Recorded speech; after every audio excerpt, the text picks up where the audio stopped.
Good day, ma'am. Good day, everyone.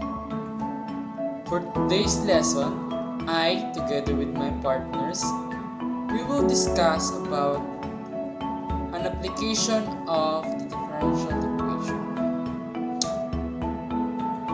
But first, let us discuss on what are the things that differential equation can do to our lives.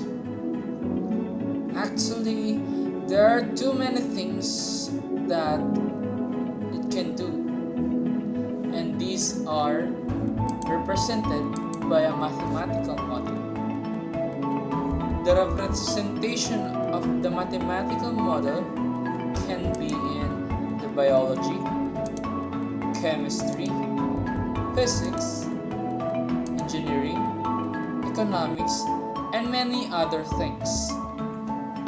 But this lesson, we will focus on the model of the falling objects and air resistance. In learning this model, we should be able to define the falling bodies and air resistance as mathematical model, derive the differential equation of the model, determine the general solution of the differential equation, and solve problems involving the application of the differential equation to falling bodies and air resistance. Proceeding to the lesson, gravity. As we all know, gravity is the accumulation of forces between two bodies and also prevents us in floating in the air, and it keeps us in staying on the ground. And with regards to the lesson, it was said that gravity makes the object fall, and it was also said that Galileo, who offered the hypothesis that the acceleration due to gravity near the Earth's surface is essentially constant. And Newton's law represents the force of the gravity as mass times acceleration. That implies that F1 equals to m times g. This formula is where m is the mass of the object in kilograms, g is the gravitational acceleration, and take note that the basic unit of the metric system is the Newton, which is 1 kilogram times meter per second squared. Therefore, both m and g are taken to be positive.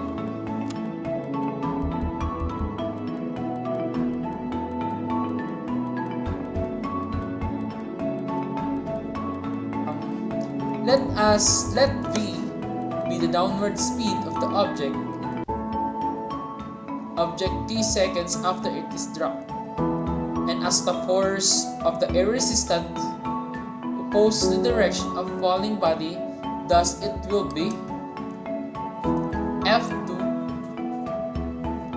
equals to negative kV.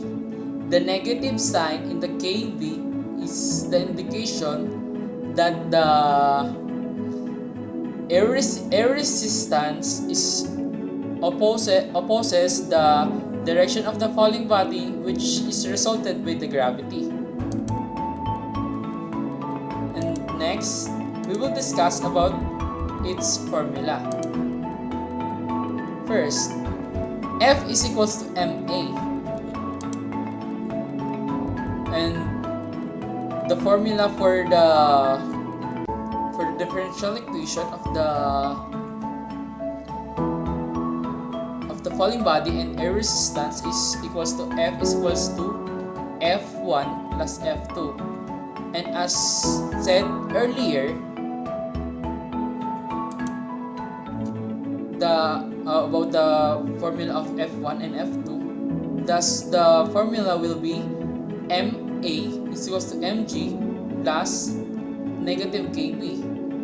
And to furtherly discuss about this formula, I will let one of my partners to discuss about other things that we should know and we can know about the formula of the falling bodies and air resistance model.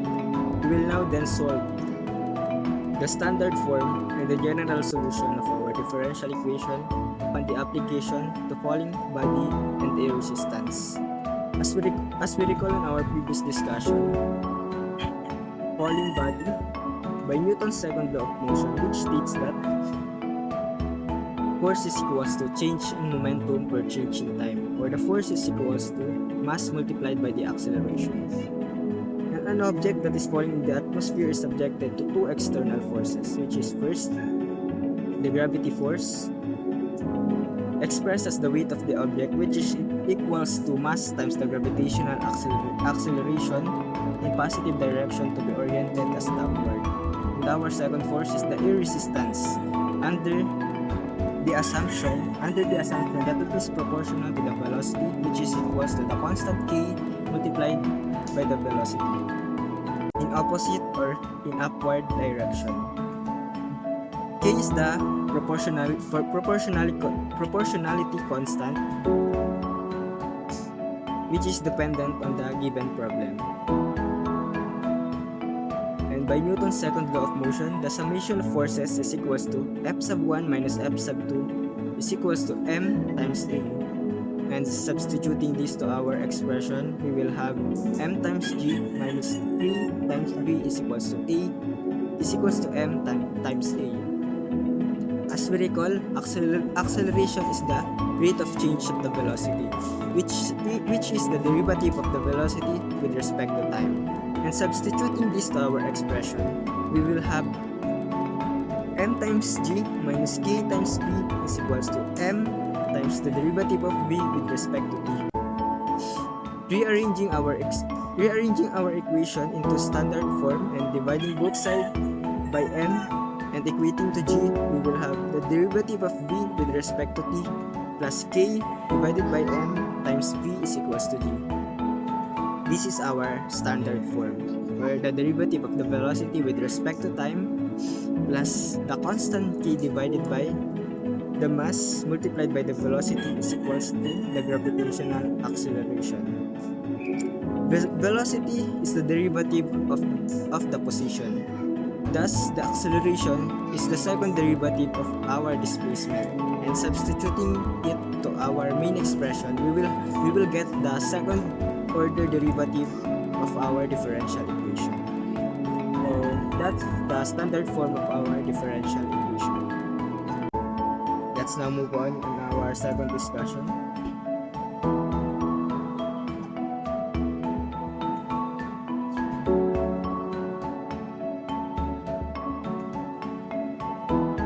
Let's now move on how to solve the general solution of our differential equation. So this is our standard form, the derivative of g with respect to t plus k over m times b is equals to g. We will let a to be equal as k over m to ease our simplification, to ease our equation. We can simplify the equation by separating variables because this is a first order differential equation. So by separation of variable, we have dv is equals to g minus a times b times dt. So we will have dv all over by g minus a times b is equals to dt, and integrating both sides, we will have the integral of dv all over by g minus a times b is equal to the integral of dt, which is the integral of the left part is equals to negative 1 all over by a times the natural log of g minus a times b is equals to t plus c.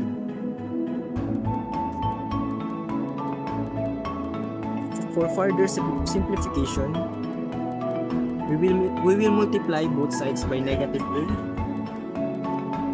So we will have the natural log of g minus a times b is equals to negative a times t minus a times c. Expressing this in exponential notation, to simplify our natural log function here, we will have g minus a times b is equals to e raised to negative a times t multiplied by e raised to c. E raised to c here is also equals to constant c. So our equation now will be g minus a times b is equals to c times e raised to negative a times t. We will isolate b here because that is what we want to solve. That is what we want to solve in our model. So v is equals to g minus c times e raised to negative a times t divided by a, and substituting k over m on our a here will give us v is equals to a is equals to m times g minus c times e raised to negative k all over by m times t divided by k. So this is our general solution from the standard form earlier. This is our general solution of the differential equation. To deepen our understanding regarding the lesson, we will now have our examples. For example number 1, for high-speed motion through air, such as skydiver falling before the parachute is open, air resistance is closer to a power of the instantaneous velocity. The problem asks to determine the differential equation for the velocity v of t to a falling mass m if air resistance is proportional to the square of the instantaneous velocity. So here we will be solving for the general solution since there are no values given. Notice that in our diagram we have here our forces. This pink one represents the gravitational force and this blue one represents the air resistance.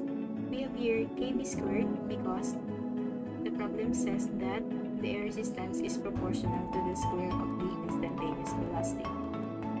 So for our solution, we will be using this equation, and derivative of d over derivative of t is equals to mg minus a.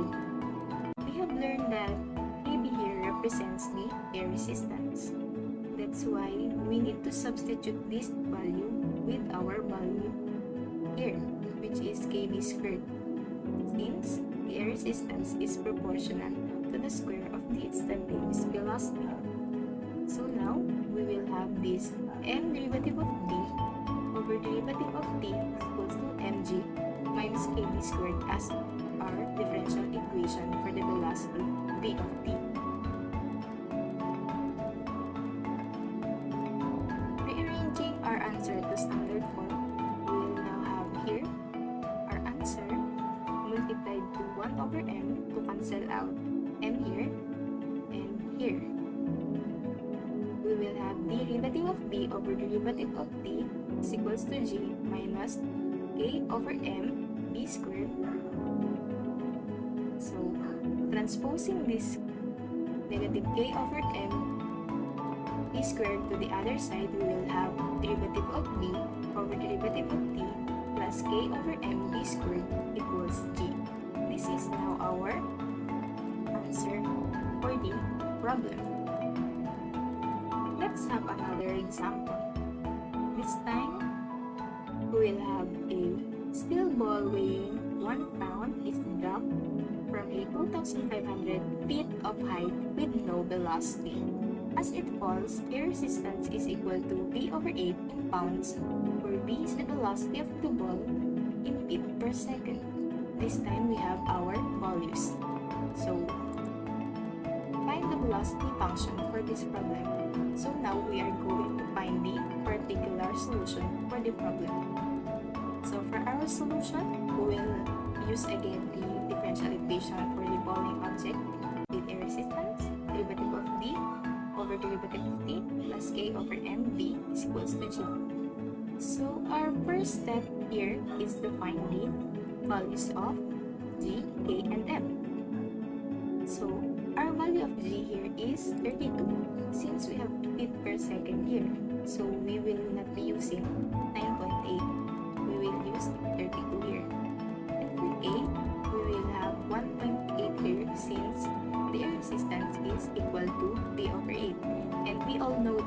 resistance is equals to K multiplied to B. That's why we have 1/8 here.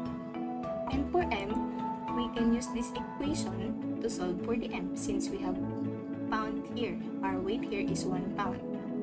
And our G here is 32. So solving for M, we will now have 1/32. Now that we have all these values, we can now substitute these values to our differential equation.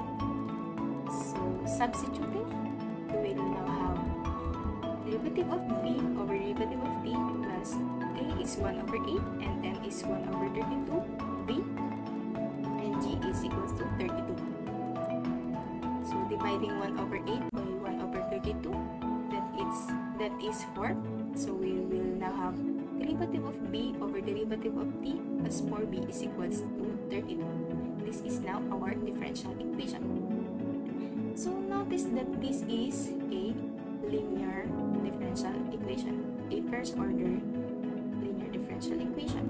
So we can solve this differential equation using the integrating factor method, wherein DIF is the PX, and in this problem, our PX is 4. So our integrating factor will be e raised to the integral of 4 derivative of t. So our answer is, our integrating factor is e raised to 40. This e raised to 40 here will be multiplied to the entire solution. Now we will have e raised to 40 derivative of b over derivative of t plus 4 e raised to 40 b is equals to 32 e raised to 40. So this function is equals to the derivative of the product of the integrating factor and the velocity, which is also equal to the right side of the equation, which is the 32e raised to 40. So getting the integral of both sides, we will now have e raised to 40v, since this will be cancelled. And in the other side, we will now have the integral of 32e raised to 40, which is equals to 32 over 4 e raised to 40 plus c. So dividing both sides of the equation by e raised to 40, because we are solving for the b, we will now have b is equals to 32 over 4 is 8, and e raised to 40 divided by e raised to 40, this will be cancelled, plus c over e raised to 40, since we divide both sides of the equation by e raised to 40. Now, we will now have our general solution. B is equals to 8 plus C e raised to negative 40. So, solving for C, since the problem says that there is no velocity when the object falls, meaning the velocity is 0. That is why when we solve for C, we will get negative 8. So, substituting the value of C to our general solution, we will now have B is equals to 8 minus 8 e raised to negative 40. So, this is now our particular solution, our velocity function for that problem.